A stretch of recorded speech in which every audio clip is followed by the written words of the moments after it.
Untung tak dapat diraih, malang tak dapat ditolak. Begitulah ungkapan yang pas untuk pria bernama Bora. Tak ada yang bisa mengetahui masa depan kita, semuanya rahasia Sang Pencipta.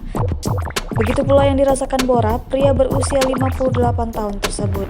Lama hidup sebatang kara dan membujang, Bora baru menemukan tambatan hatinya saat dirinya sudah berusia 58 tahun. Namun meski usianya tak lagi muda, jodoh Bora ternyata gadis berusia 19 tahun. Gadis itu bernama Ira Fazila. Usia tak menghalangi cinta mereka berdua. Ira terang-terangan menyatakan suka dengan Bora. Meski pernikahan mereka tak terduga, sebab Bora sebenarnya ingin melamar ibu dari Ira, seorang janda. Namun ibunya Ira malah menawarkan anak gadisnya. Bak gayung bersambut, Ira pun mau dinikahi oleh Bora. Pernikahan pun kini sudah terlaksana di Dusun Caipaga, Desa Bana, Kecamatan Bontokano, Kabupaten Bone, Sulawesi Selatan. Dengan mas kawin 1 hektar tanah dan uang 10 juta, Bora pun resmi menikahi Ira. Pernikahan pasangan yang beda usia 39 tahun itu sempat menghebohkan jagat maya. Kini malam pertama telah dilewati pasangan beda usia tersebut. Ira belak-belakan malam pertama yang mereka lalui sebagai suami istri. Ira mengaku melewati malam pertama dengan bahagia.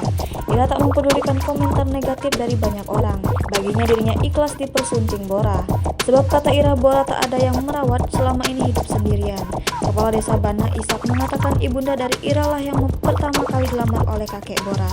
Namun menurut Kades, sang ibu menolak dan malah menawarkan anak gadisnya.